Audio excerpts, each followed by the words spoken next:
Hey, everybody. Hope everyone is doing well. We are back again for another edition of the College Football Focus podcast.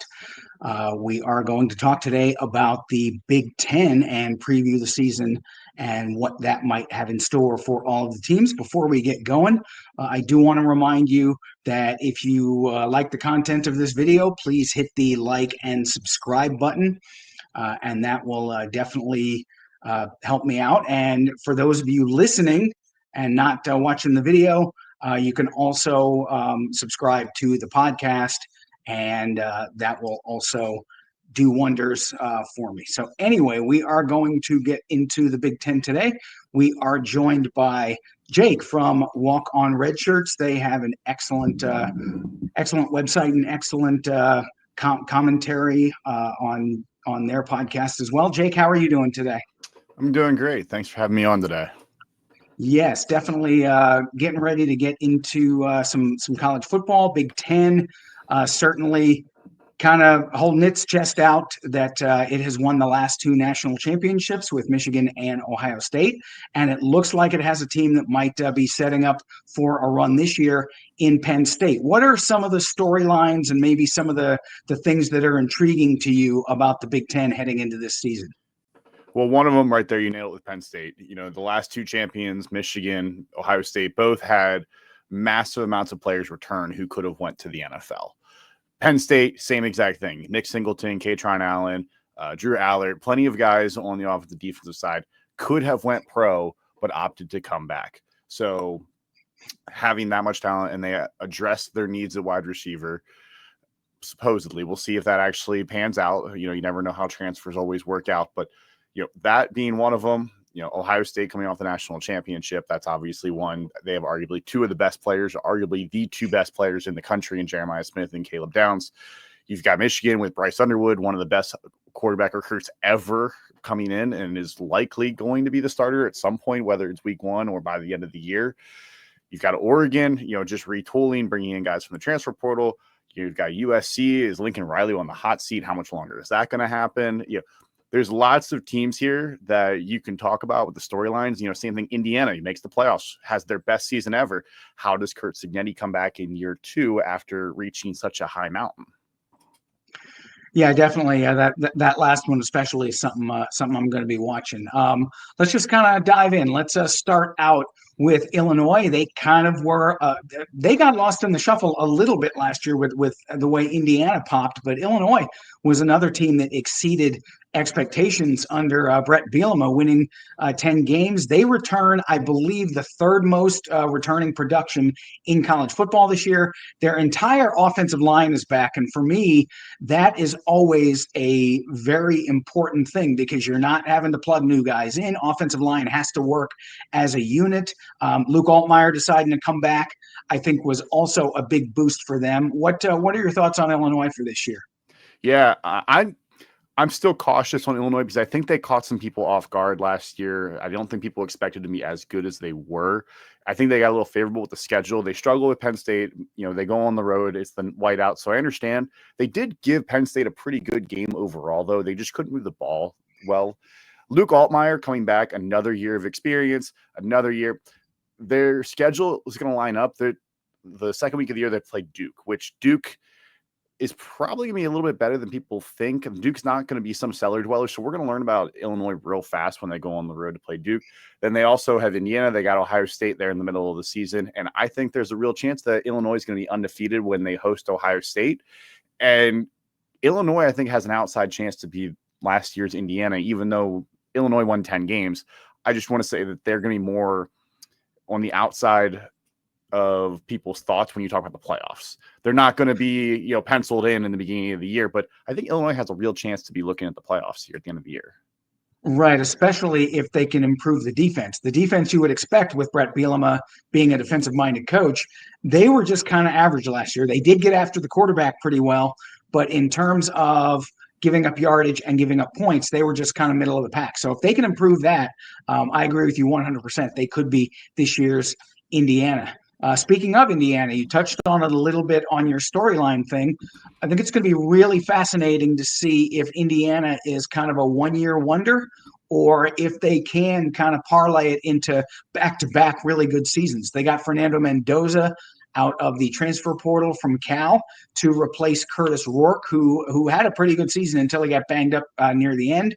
And they're another team that has some players. Aiden Fisher was an all Big Ten guy at linebacker. You buying or selling on Indiana that they're going to kind of stay in it or maybe regress a little bit? I'm going to sell stock on Indiana this year. And one reason was that schedule last year just lined up perfectly. They didn't play a team with a winning record, at the end of the year until November. They had Michigan in the middle of November. They barely beat Michigan. They lose to Ohio State.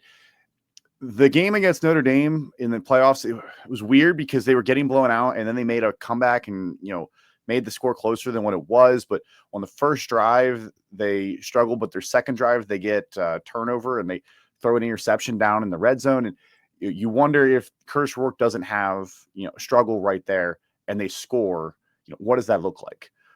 If you can contain Jeremiah Love and not let him go 99 yards, because that's such a momentum killer right there. What does that look like? But I'm selling on Indiana right now. Fernando Mendoza, I think, is the more athletic quarterback, but Curtis Rourke just kind of had that it factor. He was a longtime starter at Ohio, came over. Will always loves to call him the Maple Missile because he's from Canada, and he just really fit the culture there. Fernando Mendoza, I think, is a little bit more athletic. I don't know if his passing ability is going to be as good as Rourke's because Rourke could fire that, and he was fairly accurate overall. But the schedule this year, when you talk about you have to go to Iowa, you have to go to Oregon, you have to go to Penn State. Wisconsin is still not any bit of a gimme. I look at this and I see at least 3 losses. So I don't see them going back to the playoff.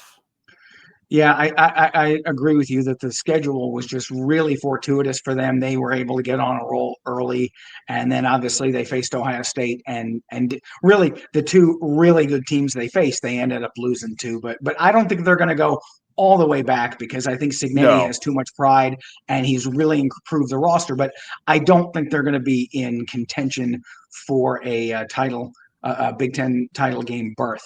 Iowa this year, they have brought in a championship quarterback in Mark Gronowski from South Dakota State. We hear every year that the quarterback room is better. Having seen him play, I do think it is better, but for whatever reason, they say that Iowa's offense is always going to pop, and for whatever reason, it never does. Now, Caden Wetchen is a really dangerous weapon at receiver, also is a great return man, can give them some field position advantages, but they got to replace an all-time rusher there, and I know they're going to do it, I guess, by committee. The offensive line is pretty good, but I don't think was kind of up to Iowa standards last year. What are you thinking about Iowa this season? It's the same story every year. It's the quarterback. 2 years ago, they averaged 118 yards passing a game. Last year, they went from last to second to last, which technically they went down because they went from 13th to 16th, but they went up in total yards. They only averaged 131 yards passing per game last year. And it's not that long ago that Iowa, under Kirk Ferentz, actually had solid quarterbacks. Those late 2000s, they had solid quarterback play. Brad Banks, way back long ago, was a Heisman finalist for Iowa, but the last 5 to 8 years, the quarterback play has significantly dropped off. We don't have to worry about defense. Phil Parker has that on lockdown. Their defense doesn't matter. They can go throw you and I out there on defense, and Phil Parker's going to find a way to use us. Right. So I'm not worried about that, but replacing Caleb Johnson, it's not going to be an easy task, but I feel there's something with Gronowski. I don't think they're going to go out and throw for 350 yards a game. I don't think it's going to happen. But Tim Lester did at least somewhat improve the offense from year 1 to year 2. Getting Ferentz' son out of the offensive coordinator, was getting Brian Ferentz out of that was great because he could not run an offense. Tim Lester is not any sort of offensive genius, but I think they'll make some sort of improvement going forward. Gronowski, I don't know how he can be worse than anybody else that's been in the quarterback room in the last 5 years. Right. Well, and the thing Lester likes is he likes to incorporate some motion in there, and they've got some I don't want to say great receivers, but decent enough. And I know they've got some young guys. They've got the tight ends are always going to be an option with Addison Estrenga. He's a guy who could be all Big Ten. So I'm with you. I think the offense it's be great, but I kind of am with you. I don't know how it can't get somewhat better just because Gronowski, even if he doesn't put up great numbers, he has championship medal. He's shown that with South Dakota State. He is bumping up a level, but I think he's big enough and I think he's been tested enough that it's not going to really phase him if he gets into some crunch time things. Maryland, they're a program that's kind of been mired in the middle of the pack. They've played well with some of the better teams, but have never really gotten over the hump. But this to me looks like a pretty big rebuild this year for Mike Locksley. They got questions at quarterback, really Justin Martin and Malik Washington, really either guy. Neither one has played much. The running backs, they lost Roman Hemby to transfer. The receivers, I don't know that they scare anyone. The offensive line is all right. Defensively, I like the secondary. They've got a couple of guys back there. Jamari Glasker is a guy at corner that I do like. But Maryland to me seems like it is, at least this year, going to have a tough road to hoe. Yeah, I don't think there's going to be much to look at Maryland and think that you're going to even make a bowl game. There's a lot of questions. I mean, you could always get a surprise, but I mean, we saw Justin Martin at UCLA. There wasn't anything that stood out. Like, yeah, that's the guy. He's going to be explosive. He can be a playmaker. You can, I'm concerned about this offense to be able to score points consistently. Where are the mistakes going to come? Because they're going to come. Mm-hmm. And the guys who are transferred in, it's not like they transferred in because they were so good they had to go to Maryland. They transferred in because they weren't getting the playing time at their other schools. Like Jaleel Farouk is coming over. I'm not sold on a wide receiver coming from Oklahoma's offense last year. Oklahoma's offense was absolutely terrible last year, so adding players from them doesn't do much to move the needle for me.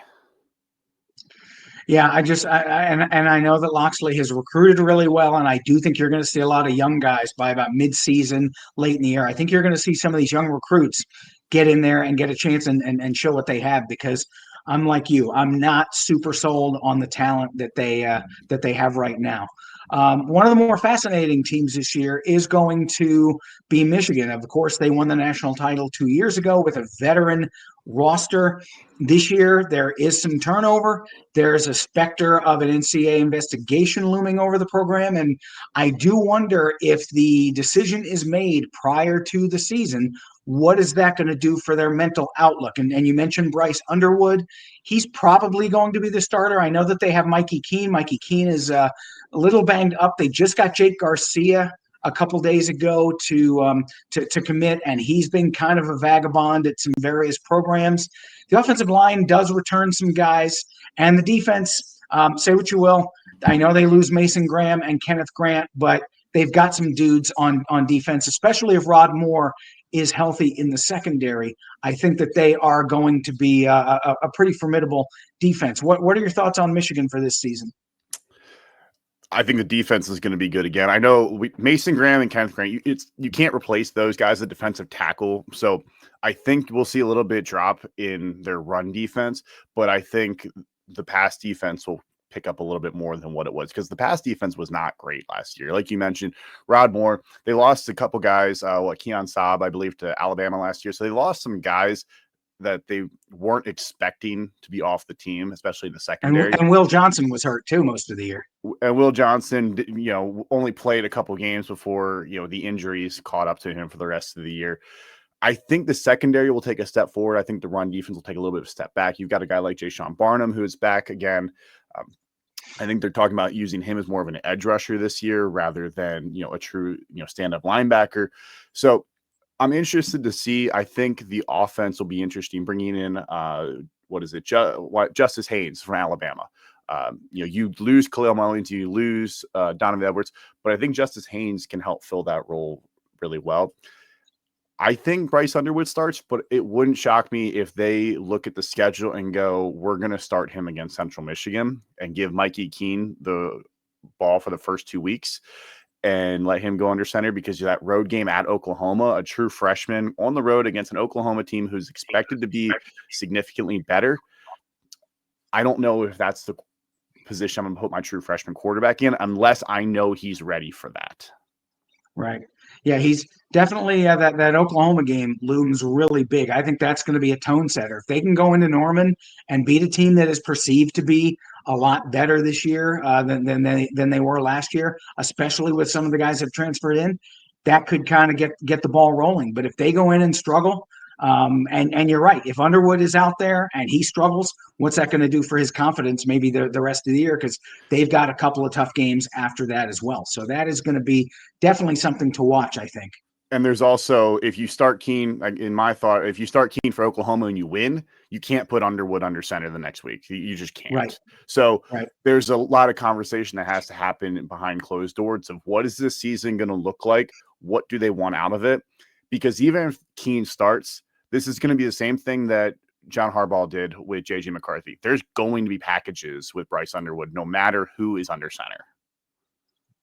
Yeah, I would tend to agree. I think he's too good to leave off the field. He's got too much hype, and the fans are going to want to see him anyway. So if he's not starting, there's definitely some designs for him. Mm-hmm. Other part of the state, Michigan State. I love the hire long term of Jonathan Smith. I think that what he did at Oregon State with kind of a hamstrung by the administration and the roster, he was able to get them to be a very competitive team, usually winning 7 or 8 games. I think it is going to turn around eventually. Whether whether they're a 7-8 win team this year or a 6-win team, I think the pieces are in place. I do like Aiden Childs. He needs to get a little more accurate.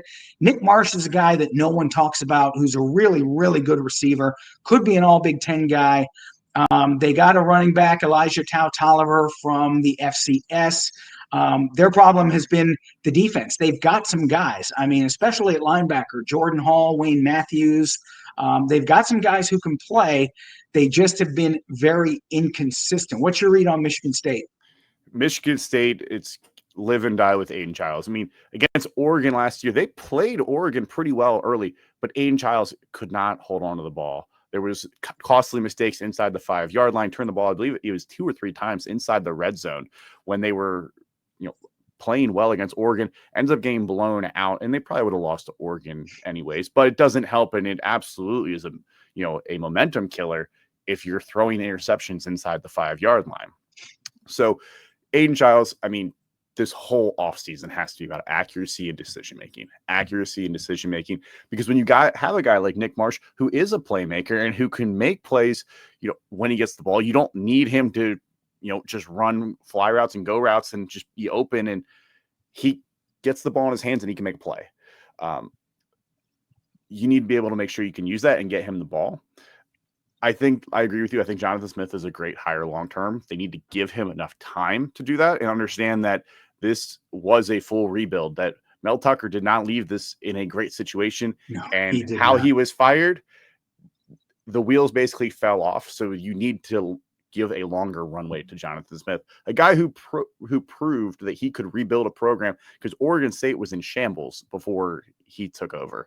And now Oregon State, then his last year at Oregon State, he made them look like a real contender, and they had DJU, who can't throw the ball, as their quarterback. Right. Aiden Childs has a fantastic skill set. It's the fact of he just needs to improve in a lot of these small decision accuracy things. The talent is there. You see him make a couple plays every game, and they go, wow, like he's got it.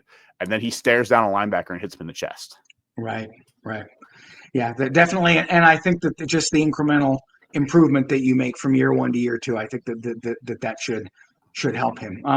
Minnesota, they're a team that is always kind of lurking in the weeds. PJ Fleck is alternately one of the best coaches in the league, and then when they underachieve, he's maybe a guy who is people want out. I don't know what to make of Minnesota this year. I do know that I love Darius Taylor. He is one of the best running backs in the league, and I think that with some of the questions they have at quarterback, is it going to be Drake Lindsay? Is it going to be Dylan Whitkey? Either way, it's a guy who has not got a lot of experience. So I think the smart play would be turn around, hand the ball off to Darius Taylor, and let him do his thing behind an offensive line that is big and experienced and has a lot of guys back. Yeah, the Minnesota question, I look at Minnesota and I have no idea what to expect out of them this year. I truly have no idea. PJ Fleck, people love to hate on PJ Fleck. They love to hate on the row the boat, but it has worked. It has continued to work. He has found ways to make bowl games consistently. Minnesota is not a program that's going to be a perennial Big Ten champion every year. That's just not possible. They just aren't in the position to be able to do that. But PJ Fleck has the ability to build and maintain the program at a solid level. I think Darius Taylor, you just have to run with him and see how far he'll run and hope to God that he runs over 1,000 yards and he does it against some of these bigger teams, because like a game like Nebraska could be an absolute toss-up. Can you get it? Can you pull off an upset on a team that you're hosting? I mean, like a Rutgers could be an iffy game, but most of your tough games are on the road. Like you go to Oregon, you go to Iowa, you go to Ohio State. Those aren't easy places to pull off upsets. Yeah, well, I do. Their defense, I think, especially Coy Parrish is a guy who really, I mean, great freshman year. I think that he is a guy they actually, I've heard, maybe playing him some on offense. He could be one of these dual threat guys playing a little bit at receiver. He's a great return guy. He showed himself to be one of the better safeties in the league. He's a guy, even if the defense is just average, I think that Coy Parrish is a guy who's going to pop. And I think that Big Ten fans, if they aren't super familiar with him, he's a guy that they should get to know, because he is a guy who is going to be all over the place for them. Coy Parrish has All-American written all over him. If Caleb Downs is the best safety in the country, Coy Parrish might be the second best before the end of the year. Yeah, he certainly could be. Nebraska, Matt Rule, another guy like Jonathan Smith. I think the long term will be pretty good. The fact that they got to a bowl game, I think, was step one. Dylan Raiola had it wasn't a great year given what the hype was, but it was a pretty good year for a freshman year. And they've got a committee at running back, Emmett Johnson and some other guys. The receivers are not great, but they did add Dane Key from Kentucky, and he's a guy who has made some plays. Naziah Hunter is another transfer that they brought in. Ja'Cory Barney is a guy I've liked because he's versatile. He's a return guy. They've used him on jet sweeps. So I think the offense could be pretty good. I just wonder what the defense is going to do. The defense had its moments last year, but there were also times it could not get off the field, and I think that caused some problems. What's your read on Nebraska this season? Yeah, I mean, when you go back and look, they let Indiana put 56 points up on them. That Indiana, like we said, made the playoffs, but Indiana shouldn't be dropping 56 on you. There's no reason why a team should drop 56 on you if you are trying to make that progress. Nebraska, they started off 5-1, and then they hit their Nebraska slide, which feels like it happens, every year. We get excited about Nebraska, they do something, and it just seems like it fell apart. Losing to UCLA, that was an ugly loss. They probably should not have lost to that one. Iowa, you lose 13-10. There were points, like you said, where the offense was looking good. Dylan Raiola, he had some moments that you really thought that he was going to start putting together, and then there were games that he was just MIA. It just felt like that there was games that he struggled mightily where he shouldn't be. Against Indiana, he throws for 234 yards, but he also throws 3 interceptions. So similar to Aiden Giles, how does he make that step from year 1 to year 2? Yeah, that's definitely going to be something to watch. I think if he can make that leap, I think Nebraska's offense will be difficult to go against, because they do have a few more added weapons. Northwestern, certainly year 1 of David Braun was kind of a revelation. No one expected it. They came back to earth a little bit last year. They were one of the bottom teams in the conference in terms of offense. The defense wasn't a whole lot better. Now they do bring in a guy intriguing at quarterback, Preston Stone, who we last saw at SMU as the starter. He has shown some arm talent. The question is, are the weapons around him to really kind of bring that offense up to speed? I mean, like Iowa, there's really nowhere to go but up, but how good can it be? I do like Cam Porter as a running back. The defense has a few guys. Mac Uline as a linebacker especially is pretty good. I just don't know that Northwestern has the horses right now to do much more than maybe be a spoiler late in the year as they kind of gain some cohesion. Yeah, and on defense, they also lose Theron Johnson, who was a second team All Big Ten cornerback, and defense was where they struggled, and you lost one of your best defenders. Last year, the defense was giving up buku points. I mean, they let up 50 to Michigan, 31 to Ohio State, 40 to Iowa, a team that we just talked about didn't play very good offense, 41 to Indiana, 38 to Illinois. These are not good numbers, and Preston Stone is intriguing, but like you said, do they have the horses to really get it going? Preston Stone is not going to be able to do this by himself. Cam Porter has been there forever. So, you have an experienced running back, but I don't think the horses are in the stable to really get going. I mean, like you said, maybe a late season spoiler. You got a Minnesota, Illinois, USC towards the end of the schedule. But I think one of the other storylines of this whole thing is they're still playing at that makeshift stadium. Yeah. They're playing either in the makeshift stadium or, last year they played Ohio State at Wrigley Field, or they're going to play a game at Soldier Field. It's hard to also have an identity when you don't have a home.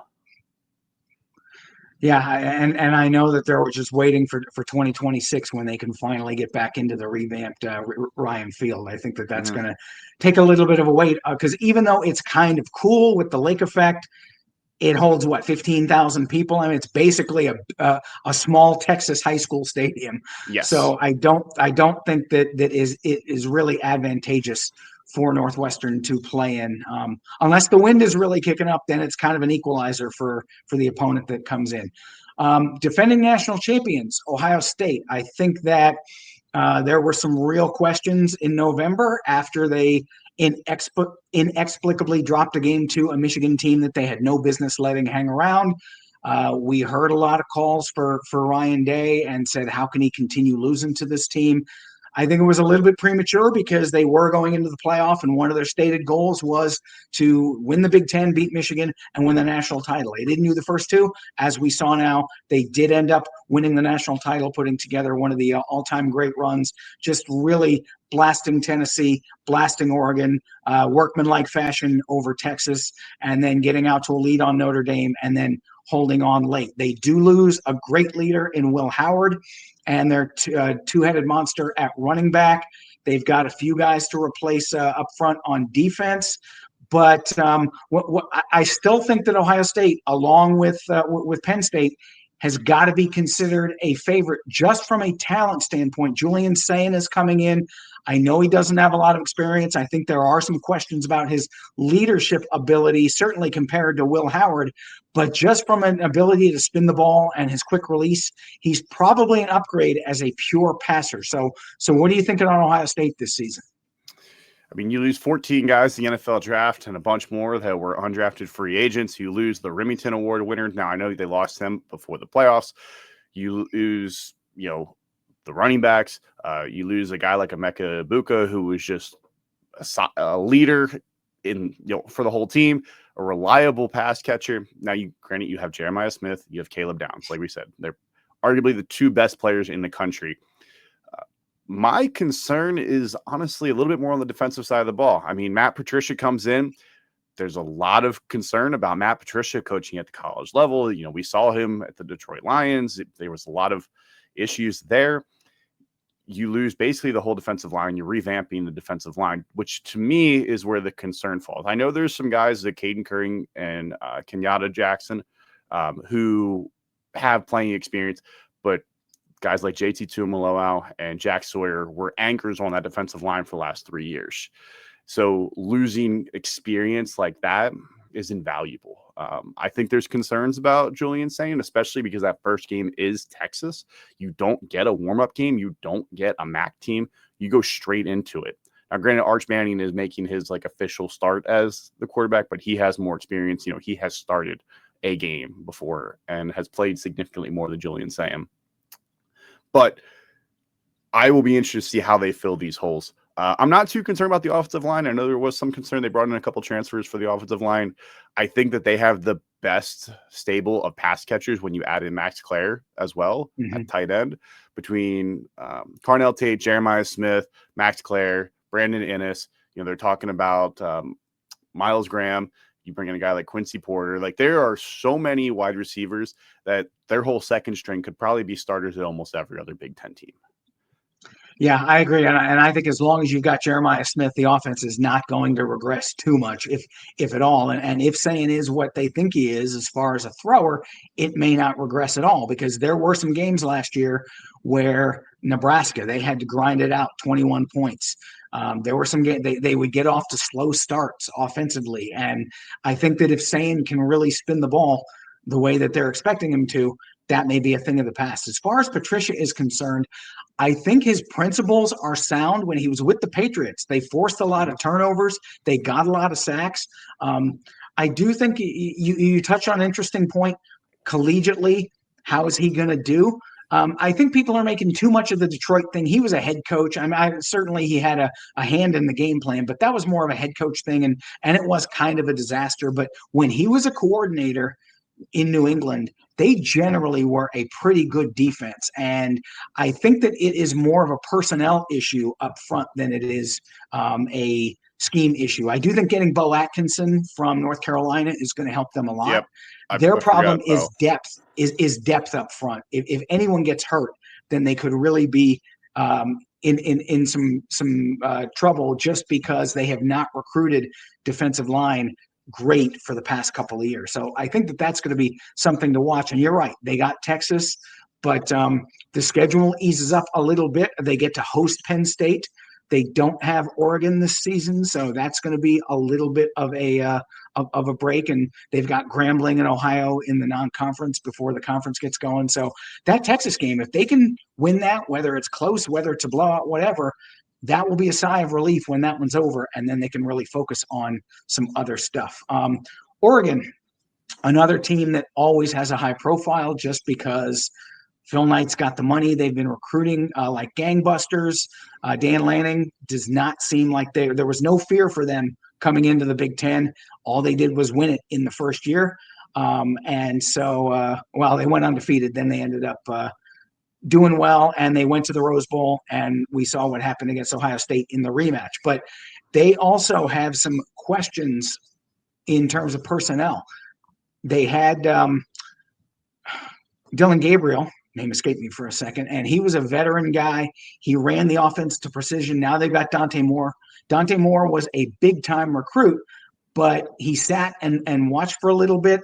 And I just wonder a little bit, because he doesn't have that game experience, I wonder how their offense is going to do. They've got a great offensive line, and they've got some pretty good pass catchers, but Evan Stewart went down recently, and I think that's going to be a big blow to their receiving core, just because he was a veteran guy. DeCorian Moore could be their Jeremiah Smith for this year as an incoming freshman. And on the defensive side, you've got Mateo Uiagalelei, and you've got some really good linebackers. I do worry a little bit about their secondary. What are you thinking for Oregon this season? So I think Oregon, out of every team in the Big Ten, has the widest gap between floor and ceiling this year. I could see Oregon going 12-0 because Dante Moore is incredibly talented. We saw him do a little bit at UCLA, but it was a weird situation because it was the final year of Chip Kelly, where everybody kind of knew Chip Kelly wanted out and UCLA wanted to fire him, but nobody could really decide anything. So Chip Kelly ends up leaving UCLA, obviously becomes the offensive coordinator at Ohio State. They bring in a bunch of transfers. You've got Mekhi Hughes coming over from Tulane, Theron Johnson from Northwestern, Dylan Thieneman, is going to be a safety, might be another top 5 safety in the country coming over from Purdue. Bear Alexander, we've seen him on his journeys from Georgia to USC, now to Oregon. Is he going to live up to his potential? Is he going to let's see him make some plays first. Is he? We know what the potential is. He could be a big run stopper. Can he help fill that massive gap in the middle, or are we going to see him, continue to regress?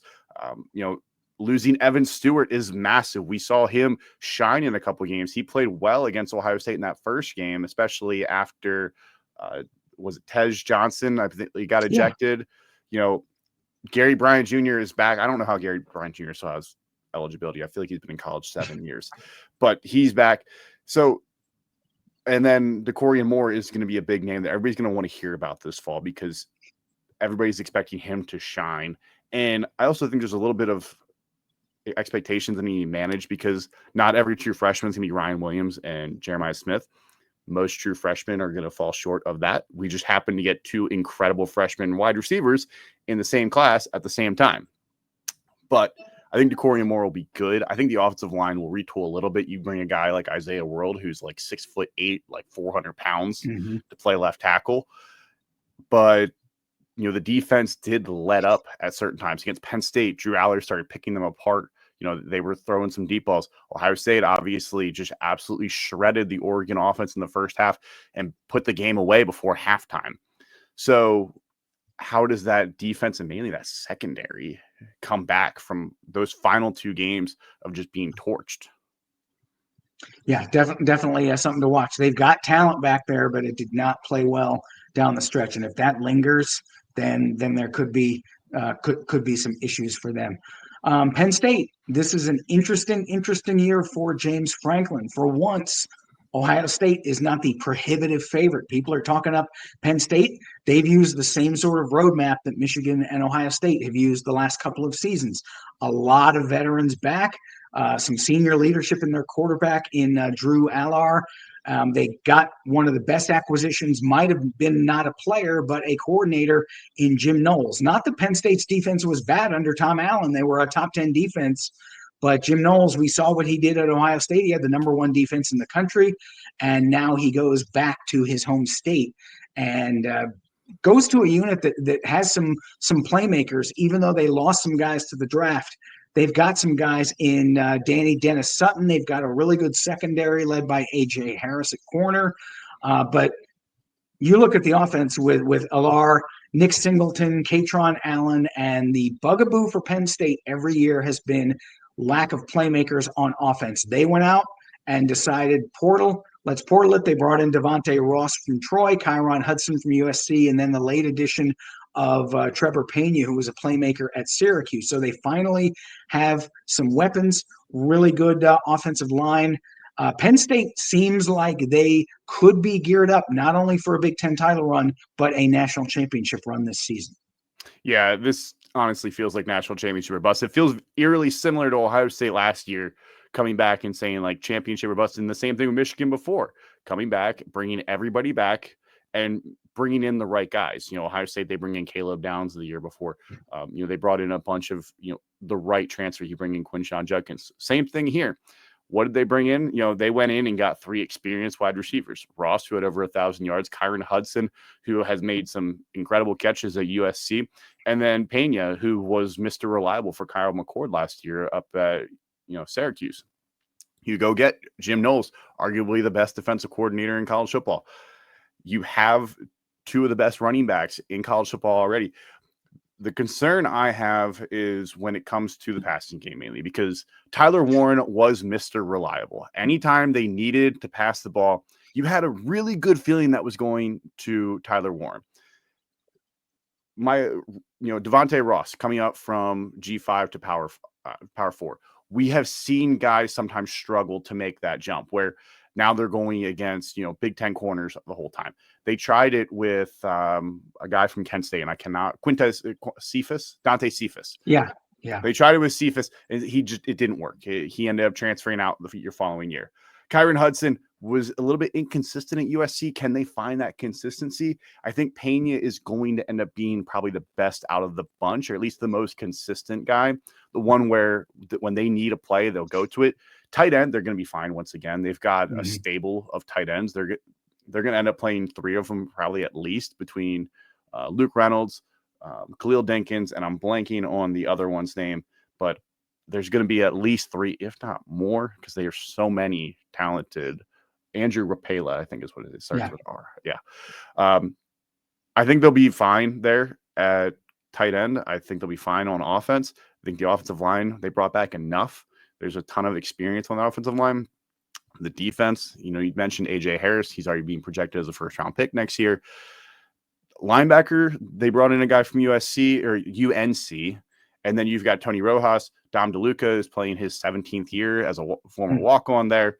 Denied Sutton. Zane Durant is a name that people probably aren't hearing enough about, but will be talked about as one of the best defensive tackles before the end of the year. Yeah, I've got him as an All Big Ten guy. I really like him, and that's why I think paired with Danny Dennis Sutton, people are going to have to pick their poison. Do you want to stop the guy inside and allow for an edge pass rusher, or do you want to double team Sutton and Durant can kind of collapse the run game and stop that? So it's going to be a really interesting year. As far as the offense, I do think year 2 of Andy Kotelnicki, I think there is going to be some improvement. And while it looked like Allard had some problems last year, and you're right, Tyler Warren was just a security blanket, everything they threw his way, he caught. I do think having some experienced weapons is going to let Allard play a little more loose. And I don't think he's going to have to say, okay, I got to force it to the one guy, because there are going to be some more weapons. So I know that maybe the hype of saying he's the best quarterback for the draft, that might be a little much, but I think the people who say he can't play, that's a little on the other extreme too. I think Drew Allard is pretty good. And with the right system, with the right setup this year and with the improved receivers, I think there's a possibility he could make a jump and maybe contend for some All-American stuff. So it'll be very interesting to watch. Purdue, that's just been kind of a wasteland the last couple of seasons. I do love the coach. Barry Odom has proven himself. UNLV, he got them going. I know that he didn't do great in his previous coaching stint in FBS when he was at Missouri, but he's always got his teams competitive, hard-nosed. They'll hit you. They just almost every guy on the who's going to start is a transfer. So to say that they are starting over, that is a very apt moniker. Now, Ryan Brown, who's probably going to be the quarterback, he's a guy who's actually been in the program. So he's maybe one guy who isn't a transfer. And Devin Mockabee, I think, is another guy who is a little bit underrated at running back. He can catch the ball out of the backfield. He's a tough guy. He's not going to be the home run threat, but he's kind of like, if you harken back to Mike Allstott, the fullback guy, the guy who bounce off tackles. I like Devin Mockabee in the way he plays. They went out and got some receivers through the portal. All 5 of their offensive line starters are going to be transfers. And while I think it's a talent upgrade, that to me is always iffy, because you've only had the spring to kind of gain some cohesion. And I think it's going to take them a little bit of time. By the end of the year, Purdue could be a solid team, certainly better than they were last year. I just think Ryan Walters as a head coach was an ill fit. I think he's a better guy as a coordinator. What are you seeing for Purdue this year? Yeah, I mean, you've lost 53 guys, which can be good, can be bad. We saw, for instance, Colorado with Coach Prime, lost a ton of guys, but year 2, he kind of brought it together. Colorado was actually a pretty solid team in year 2. They brought in 40 transfers this year. Purdue brought in 40 transfers. So that's replacing a ton. Some of those guys are going to be better than the guys that left, because Purdue was not a good team last year. So you do need a little bit of new blood in there. You need guys that are going to fit what you're looking for. I agree. Barry Odom, I think, is going to be a good coach there. I think Missouri might not have been the right job for him. I also think his first job getting in the SEC, not the best. But UNLV is not a place that has a ton of success historically. And he had UNLV riding high, where at one point people were talking about, could UNLV make the playoff? Because if they beat Boise in the Midwest or the Mountain West Championship, could they be the highest ranked Group of 5 team? There was a conversation that legitimately happened about UNLV being in the playoff at one point last year. And so I think this is going to be a very rough year. I think, especially starting off, they also have Notre Dame as one of their non-conference games, which is going to be a loss. You get Ball State and Southern Illinois. I can't even guarantee they'll beat Ball State. They should beat Southern Illinois. But by the end of the year, they also kind of end with some tougher games. You talk about Michigan, you talk about Ohio State, you talk about Washington. I kind of circle that Indiana game as the last game, being like, if we got it together, could they pull the upset in the final game? You have Indiana at home. Could you pull the upset now that you've played 11 games and really start to get going? Right. And it's a rivalry game, and anything can happen in those things too. So But yeah, and I think next year is when we really start seeing a lot of incremental progress, because I do think Barry Odom's going to get that going. Rutgers, Greg Schiano certainly seems like the guy there. His first stint, it took a little bit of time, but he had Rutgers kind of in the national headlines, in the rankings. They haven't been quite as successful this time around, and I think they've got some real issues with some of their personnel. I don't know that anyone on offense scares you, but I do think they made some nice pickups on defense. Their defensive line is completely revamped through the portal.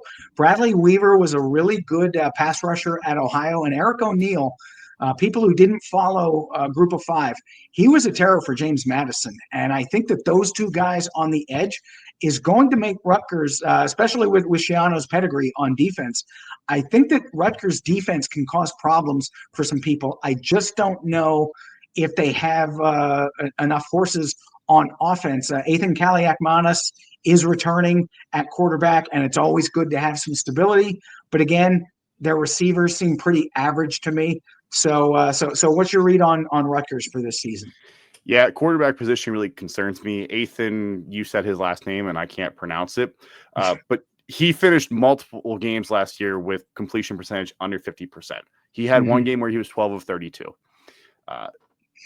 That's not going to cut it in the Big Ten. And, quarterback play, while the Big Ten is not known for having incredible quarterbacks, you have to at least be able to complete passes.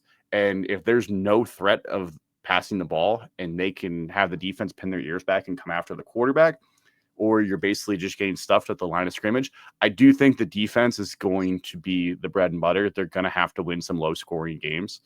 But the offense, it wouldn't shock me if they experiment with some quarterbacks, especially if Ethan Kaliakmanis continues to struggle once again. I don't think Ethan is a quarterback that can lead them to 8 wins. They won 7 last year.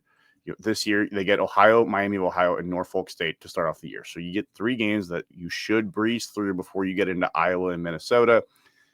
There are 8 wins on this schedule. The problem is they have to get there. I don't think they can beat Ohio State. I don't think they can beat Penn State. You get Oregon at home. If you get the right mix, maybe you could do something. But I think everything other than that, Illinois is going to be a very tough game. I could see them pulling in an upset, but I also see them losing a game where they shouldn't. Yeah, they definitely need things to go perfectly right to pull off one of those. You're right. I think the roster is okay. It's not bottom of the barrel, but you're right. Defensively, they're going to need some turnovers, some short fields, and make teams play their style for them to be able to win a lot of games.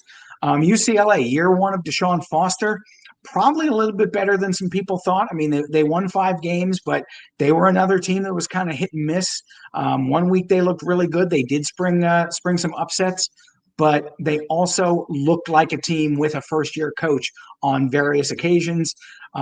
Their big storyline, obviously, is getting Nico Iamaleava coming home back to California, running an offense that does have a few playmakers. Quasi Gilmer is a guy at receiver who I like, and I think that he's getting ready to pop. They got some transfer guys on the offensive line. Cortland Ford is a guy who has some football under his belt, and he's going to be one of the tackles.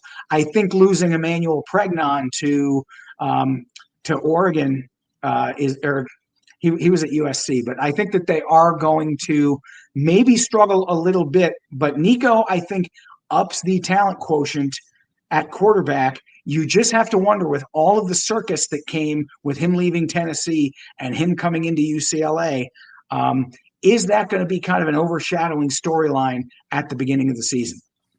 Yeah, and especially not having spring practice to get acclimated into the UCLA offense. And they opened the season with Utah, so that is not an easy game to start out with.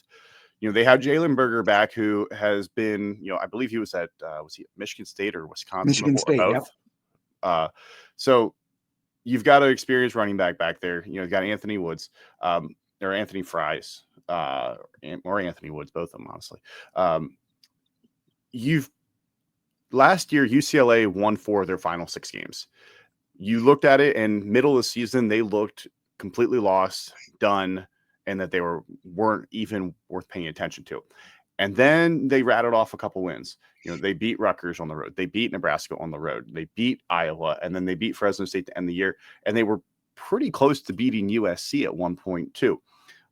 They were competitive. They gave every bit of fight. They held Penn State pretty defensively pretty well at one point. They just couldn't move the ball. It was Justin Martin starting, and they couldn't move. I think UCLA might be a better team overall last year, but I don't know if that record is going to reflect it. Yeah, and that's always, I think that if Deshaun Foster, he has his own idea of what progress is, and it may not be the record. He'll be able to tell if they're making progress, even if they only win 4 games this year. He might end up happy with that if it's the right 4 games, and if Nico shows that he can really get this offense to the next level. They might be another team to watch in 2026 because a lot of these young guys will be able to grow up and have a year in the system. USC, always interesting to watch a Lincoln Riley team. They are certainly quarterback is always going to be the highlight for Lincoln Riley. They've got Jaden Maiava, and he replaced Miller Moss in the lineup late in the season, and he has shown the ability to make some splash plays, but he also kind of does some things that you're scratching your head. It's like, he didn't really need to do that. They went into the transfer portal and got a couple of running backs, and Eli Sanders and Wayman Jordan. So they've got the talent there. And their receiving core, I know that they lost Zachariah Branch, but Jacoby Lane and Mekhi Lemon are a pretty good 1-2 tandem. Now, the question is, how's the offensive line going to work? I mentioned Emmanuel Pregnon with UCLA. I was a team too early. He's a guy who went off to Oregon. They went off and got DJ Wingfield, but he was at Purdue. So you have to wonder. They did get John Ray Reed from Syracuse. He was an all ACC type. He's an experienced guy. So if the offensive line holds up, I think Jaden Maiava has a chance to really do some big things with this offense. The defense, D'Anton Lynn has shown himself to be a guy who can mold a defense into a pretty good unit. And as much as they talk about Lincoln, the defense usually has been the undoing. It was at Oklahoma, and it was at times last year. What are you seeing for USC? I think they hired D'Anton Lynn 1 year too late because he should have got rid of Alex Grinch probably a couple years prior because when they had Caleb Williams and whatnot, USC was rolling. Jaden Maiava is not going to win the Heisman this year. He is not one of Lincoln Riley's future Heisman winners, first round picks. But he has some ability he's mobile in the pocket. I think he can make the right throws, and he's got good playmakers. You talked about Mekhi Lemon and Jacoby Lane, 2 guys that are going to be some of the best pass catchers in the conference for sure. The defense, I think it's going to take a little bit of a step forward. The question is, how much of a step forward is it going to take? Are they going to be able to get timely stops? And the same thing, Maiava, is he going to make good decisions? We saw against Notre Dame last year, he threw 2 99-yard pick sixes, to basically steal the game. Yeah, and you can't have that happen this year. You have a easier schedule. You avoid Ohio State and you avoid Penn State, so you avoid the 2 big games. But you do have Michigan in conference, and then your other ones, you have Oregon. You have Iowa. But you look at this and there should be 9 wins on this schedule. There really should be no reason that Lincoln Riley can't get to 9 wins, because if he falls short and they go 6-6 or 7-5, there's going to be some serious conversations about the future of Lincoln Riley. You're paying him rumored to be somewhere in the 10, 11, 12, $13 million per year to win 6 or 7 games a year. If they want 6 or 7 wins, they can get somebody for cheaper to get them 6 wins. Yeah, definitely not a great return on investment if that continues. Washington, another team to me that is intriguing. You mentioned before that you thought one of the teams had the Oregon had maybe the biggest difference between the floor and the ceiling. I could see Washington being a 6-win team, and if things break right with the offensive guys they have, I think Damon Williams is going to be a star at quarterback. And Jonah Coleman, why he's not getting talked about as one of the best running backs in the Big Ten, I don't know, but he is as explosive as they come. Washington's a team that could be sneaky good, and I know that they have some tough games on the schedule, but if they could win 6, but they could win 9, and maybe even with some breaks win 10 and get back to the playoff as they were a couple years ago when they faced Michigan for the title. I think it's going to come down for them to defense. I think Jed Fish knows what he's doing on offense, but they lost some pretty good personnel. They added Takario Davis, who's a guy I've loved at Arizona at corner. So what are you thinking on Washington this season? I think playoff might be a little bit of a stretch for me, but I understand why people are excited about it because Damon Williams is a fantastic talent. Washington and Jed Fish came into a tough situation with Kalen DeBoer leaving, and basically everybody on offense and the 2 deep was gone. You talk about the amount of seniors they had. They were very similar to the Ohio State and Michigan, where they had all of the right guys, seniors at the right time. All of the fantastic wide receivers. The offensive line was the Joe Moore Award winner. You had Michael Penix, a very experienced quarterback. So Jed Fish came into not necessarily a bare cupboard, but it was he needed to go find some stuff because he couldn't get his guys from Arizona. He couldn't get Noah Fafita to go with him up to Washington. Winning 6 games, I think that exceeded expectations for some because of how little he was walking in with. And, Jonah Williams, 1,000-yard running back. What does it look like heading into this year, and where can they pull the upsets? Because, you get Ohio State at home. That one's kind of being rumored. That could be a tricky game. You go to Michigan, you have Oregon. There are games that they could pull the upset because sometimes it's just better to be lucky than good. If you get a couple of games where Damon Williams just has the game of his life and makes the right throws and you get a couple breaks, I could see them pulling a couple upsets and hitting that 9-win mark. I don't know if they can get to 10. I think there's one or too many trick games. I mean, you got Illinois in there as well. They basically have 3 or 4 of the top 5 teams that on their schedule. I don't think they can beat all of them. And I think there's a couple trap games in here as well. Yeah, the schedule is kind of daunting, but I do think that they are a team. They're kind of on the rise too, and they've with the right mix. I agree with you. I think if they can knock off 1 or 2, who knows? Maybe they could just kind of get it rolling as well. Last but not least, the Wisconsin Badgers. I think people have expected a lot more from them under Luke Fickell. Obviously, the marriage of the air raid and their offense did not work, and so they're going a little bit more back to basics, more what Wisconsin kind of made their prominence on, a punishing running game, opportunistic at receiver. The problem for me with Wisconsin, I don't like either of their quarterbacks. I don't love Billy Edwards Jr. I know that he's a guy who goal line package. He scored a lot of touchdowns last year for Maryland. Danny O'Neal was hit and miss. He was a freshman last year at San Diego State. I don't know if either of those guys for the Big Ten level this year as full-time guys, I don't know if they're going to be able to get it done. And their running back room, typically one of their strengths, I mean, you go through the years, just all of the fantastic backs Wisconsin has had. And I mean, Dylan Jones, good. Darian Dupree, good. Kadiak, I mean, is there any real standout of this group? Now, I do think their offensive line is going to be a typical good Wisconsin offensive line, but in Phil Steele's magazine, he has Wisconsin as the absolute toughest schedule in America this year. And I know there are people who are saying that maybe they'll be a better team, but I scratched my head. I don't see more than 3 or 4 wins on this roster, on this schedule. And if that's the case, there's going to be a discussion in the offseason about Luke Fickell too. Yeah, Luke Fickell is another one that's definitely going to be on the hot seat after this year because, like you said, the running backs, they lose Tyree Walker. Ches Malusi is also gone. There's not a ton of experience, and none of these guys are jumping off the page of, that they've got the ability to be the old school stable of running backs that Wisconsin used to have. You can think back as early as, if you really want to go the whole way back into the 90s, but I'm thinking more in the 2000s, even like when they had John Clay and why am I blanking on the first name for White?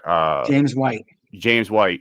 Yeah. You go back even then, and then you start getting into the Melvin Gorda and the Monty Ball era. And every year you knew that Wisconsin had a guy that had the potential of being a Heisman Trophy candidate because that's how they've recruited. Their offensive line was able to do that. I think I'm a little higher on Billy Edwards than probably you are. I think he can do enough because Wisconsin's never really needed a quarterback to be a lights out. I think he could do enough, but the problem is, like you said, the schedule. And can the running backs provide that relief, or are they going to need the quarterback to make the plays? At Alabama, that's not an easy one. Then you talk about the fact that you have Michigan, Ohio State, and Oregon in a three games in a 4-week stretch. And in between, there's also Iowa. I mean, you look at November 1, there's a real good chance they have 6 losses on their schedule. They could be 2-6 or 3-5 at that point, and the season's lost. And you still have Washington, Indiana, and Illinois before you have Minnesota to finish out the schedule. If they did not win a single Big Ten game, I wouldn't be shocked. I think they'll beat Maryland, but they also could lose to Maryland. Yeah, I don't know what happened in Wisconsin. Maybe Barry Alvarez did something years ago to piss off the schedule maker, but that is not a schedule that I would want to be facing.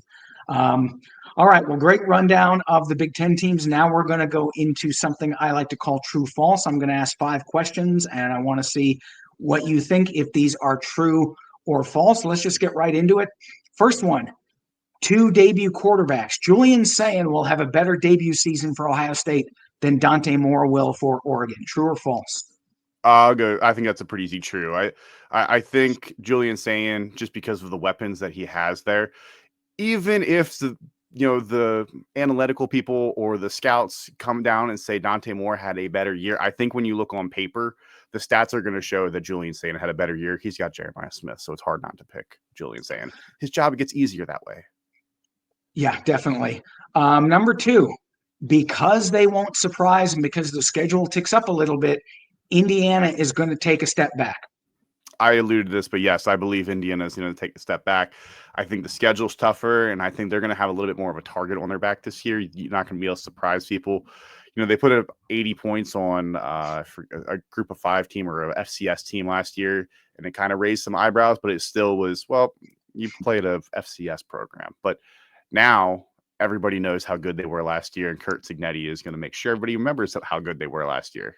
Right. And that's the other thing. I think there's going to be a little bit of payback because, I mean, I like the fact that he's brash, but sometimes that can come back to bite you. And this might be the year that there's a couple of teams that cash some of that and say, you know what, you talked a big game last year. Let's see what happens this year. We alluded to this. Luke Fickell will be on the hottest of seats at Wisconsin by the end of the season. True or false? I'm actually going to say false here. I think they're going to give him a little bit more runway. He signed an extension this past year, and I think with how college football is evolving, you don't want to make too many of these decisions. He might be on the hot seat. I don't think he's going to be fired this year. So however, that gives me true or false. Blue Bloods, USC, Nebraska, and Michigan are all contenders for the Big Ten crown. True or false? False. I think Nebraska might be a little bit improved. I don't think they're going to be near the Big Ten championship. I think Michigan, I don't see a true freshman quarterback leading them to 10 wins. And I think you have to get to at least 10 wins. And I still just don't trust Maeva to make enough decisions. And I think they're all a year away, honestly. And then last but not least, if there is a team that's going to be last year's Indiana, it's going to be Michigan State. True or false? False. I don't think Michigan State is going to get to 9 wins. I think Michigan State is going to still be flirting with that bowl eligibility. Aiden Childs could surprise us. It wouldn't shock me if Aiden Childs surprises us, but Aiden Childs would have to basically play at a Heisman level to get Michigan State up to that. And I just don't see them getting to 9 or 10 wins. I tend to agree, but I do think if the defense makes enough incremental progress and with Nick Marsh as a playmaker, they could be a team that, while they're not going to get 10 or 11, they could maybe get to 8, 7 or 8. And I think that would be certainly a sign of progress. Moving on now. Who are your picks for the Big Ten championship game? Some people will say this is pretty easy, but I do think that there are probably about a cluster of maybe 5 teams, a 5-team group. Any one of the 5 could be in the title game. Who do you have in the Big Ten championship game? I'm going to be boring. It's Ohio State and Penn State for me. Ohio State, I think they are probably going to go in conference. I'm going to say they go 8-1. Texas game, I think, is a toss-up to me right now. I think they go 8-1. I think they lose I think they actually beat Penn State, but I think they drop another game. Is it Michigan? They can't get over the Michigan hump. Is it a game like it's at Illinois? Is it a game like it's at Washington? The second half of that schedule, once you get past Penn State, they go Purdue, UCLA, Rutgers. They'll cruise through that. There's going to be nothing there. But could they drop a game, Washington or Illinois? They could lose to Penn State, but I think they're going to beat Penn State, but I think they'll drop a different one. I think Penn State, they get Oregon at home. I think that's going to be a win for them. I think that's really going to catapult them. But I do think they lose on the road in Columbus.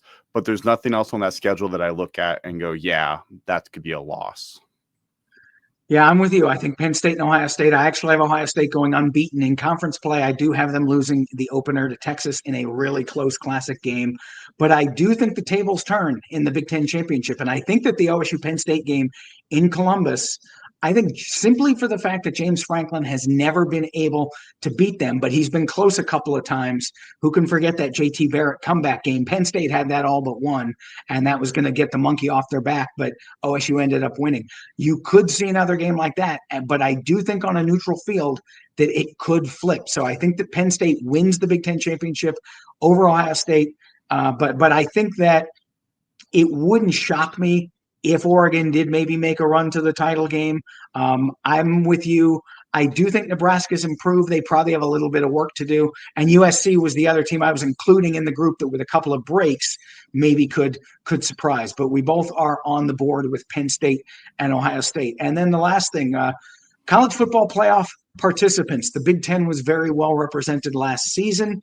I think they're going to be well represented again this year. I see Ohio State. I see Penn State. I see Oregon. And I think Illinois sneaks in as maybe the 11 or the 12 seed. I think Illinois is going to be good enough that they get a berth and that they're one of the last teams in, and the Big Ten has 4 teams in this season. Yeah, I have the same 4 actually, because Illinois, they could lose to Ohio State, and it's going to feel very similar to the Indiana schedule, because while they may have 1 or 2 better teams on it, you're going to look at it and Ohio State has a chance to possibly be the only ranked team on their schedule at the end of the year. But if they cruise through it and go 11-1, we're going to hear the same debate we did last year. Do you put 11-1 Illinois in, or do you put a 9-3 LSU, Alabama, Tennessee, whoever else it is this year? Yeah, I tend to agree. I think it'll be interesting that last year everyone was talking about the SEC and how they were going to dominate, but the Big Ten actually had more seats. Nice job with the Big Ten. If people want to follow you guys on social media and website, where can they find you? Yeah, everything's Walk On Redshirts. So Twitter or X, Instagram, everywhere, Walk On Redshirts. You can find us on our website is thewalkonredshirts.com. We're on YouTube. You can also find our podcast on Spotify, Apple, basically anywhere else you get your podcasts. We're all right there. But yeah, go check us out on any of our social media or come listen to any of our stuff. We're in the midst of doing some of our previews, and we've got Will, former Clemson player, who makes some of the weirdest comments you'll ever hear. Yes, he's definitely definitely worth a follow, as are all you guys and the Walk On Redshirts account. Thanks again for coming in. We may check in later in the season, kind of see where things are with the Big Ten football. Maybe chop it up at the halfway point and see where things are going. Thanks for coming in, Jake. Absolutely.